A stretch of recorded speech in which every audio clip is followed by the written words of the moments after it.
It's very much a 3-result game. Absolutely. This is unclear to the max. Queen Rook d5.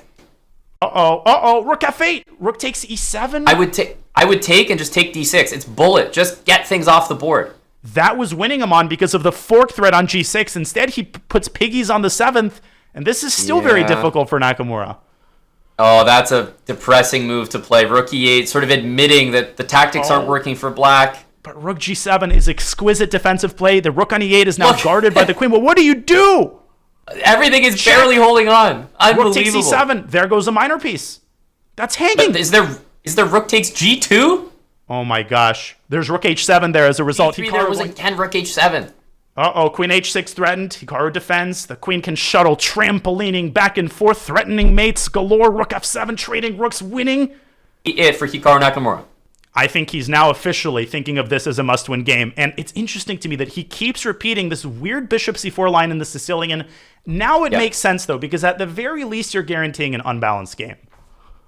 Yep, and this is an improvement from last time. Remember bishop c3, those positions weren't working out. Instead, he's going back to what has worked. Queen h5, he might be trying to really drum up an attack, and Magnus says no. And it goes without saying that Nakamura keeps his queens on the board. I like this setup a lot more with his pawn on c3 and more space than he did in the previous Sicilian game.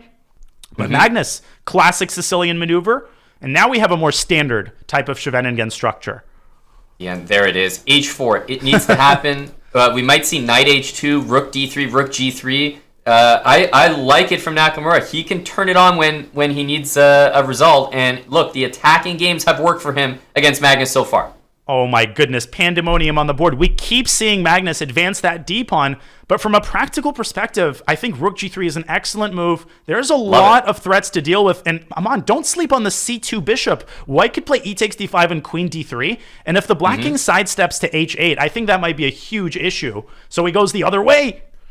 Yep. I wonder if it's time to remove this bishop with bishop g5, because you could also just bring the bishop all the way back. You're not worried about bishop d4. h6 is your next idea. You're opening things up and bringing the black king to the center of the board where it's going to be exposed. And the best news yet is that he has 50 seconds on his clock as Magnus with some crazy tactics. What is this move all about? Bishop takes b2. He wants bishop takes d4, and the c2 bishop is going to hang. But what I don't like about this move is that Hikaru can ignore everything, go h6, and tear black to shreds on the king side. This looks scary, and this is exactly where Nakamura has found success, attacking Magnus's king. h7, h7. Wow, he's winning, h7 but it's the only move. But how do you continue from there? Queen b7? Queen b7 and knight c6. Oh, and then knight c6. Whoa. Wow. And he's going to win. Queen takes c8 is winning. You can give up e1 with check and just sidestep with king h2. And the h-pawn queens. Whoa. What the heck is knight f5? Trying to get black to play ef so white could take the queen with check, but queen takes h7, and Magnus is still in the game. The pawn is hanging. Does he see it? Missed it? He doesn't see it. Bishop a3. Where's he going? He's going for a jog. Nerves. That was pure nerves. Lost. And Hikaru's laughing because Aman, after queen takes h7, it was winning, but it was still a game. And Hikaru wins the first game on demand. And I think maybe it is a wry smile because he's like, okay, we got exactly what the people want. We got one more game, and I think it's still possible that it could be a draw and we get another game, but highly unlikely. Very good chance that this is the final game of the match and a must-win for Hikaru Nakamura. And he unbalances the game immediately. He plays e4, e5, but he puts his knight on e7. He tries to get opposite side castling, but he's already in trouble because you can't castle short. You're going to drop the h6 pawn. So I don't like what he's gotten here early on. The knight can land on d5. This is a Carlsen type of position. It is, but you know what? You got to cut Hikaru some slack here because he needs an imbalanced position, and sometimes you have to just take a bad position straight up and then turn it into a good one later. So at the very least, it's not some sort of equal game that's going to be a draw. And I like what he's doing. He's gotten his king to relative safety. He could strike with f5 and create tension in the center. That's a very thematic idea in these types of positions, Aman. Instead, he's playing this more defensively, though, with rook c8. Knight d4. Yeah, and I think Magnus is also... he's looking like he wants to go for some trades here. Bishop a2, and queen e6 is going to pick up the pawn. What a shot. No way. And now Hikaru with a clearly better position, up a full pawn, and white's king has been breached.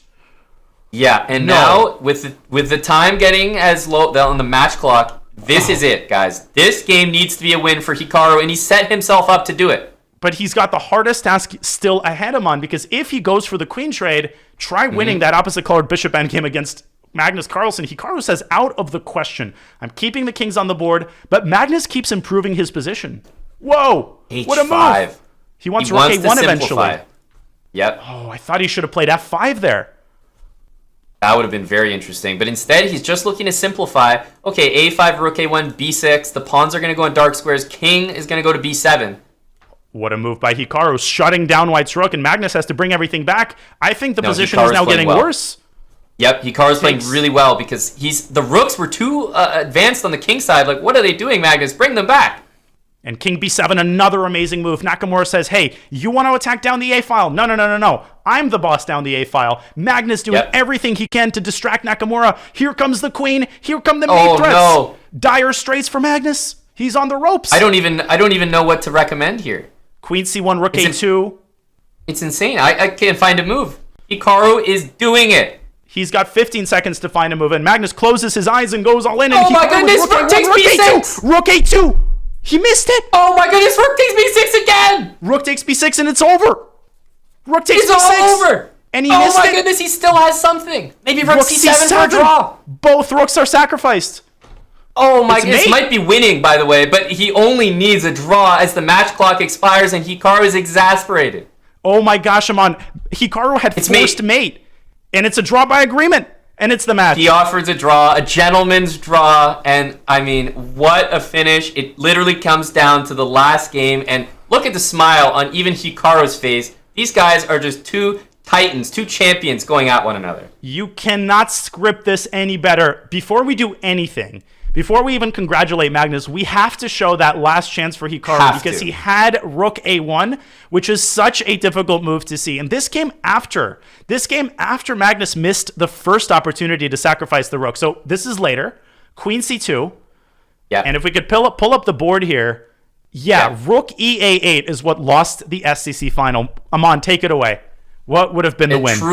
Truly incredible fashion here. Queen c2 gets a double question mark, and fittingly, rook to a2, I'm going to have to award a brilliancy. King takes a2, rook a8, and you clear the way for the queen to use the a1 square. That was what Hikaru Nakamura needed to find. That was the difference between us being in a tiebreaker right now and Magnus Carlsen being the SCC champion.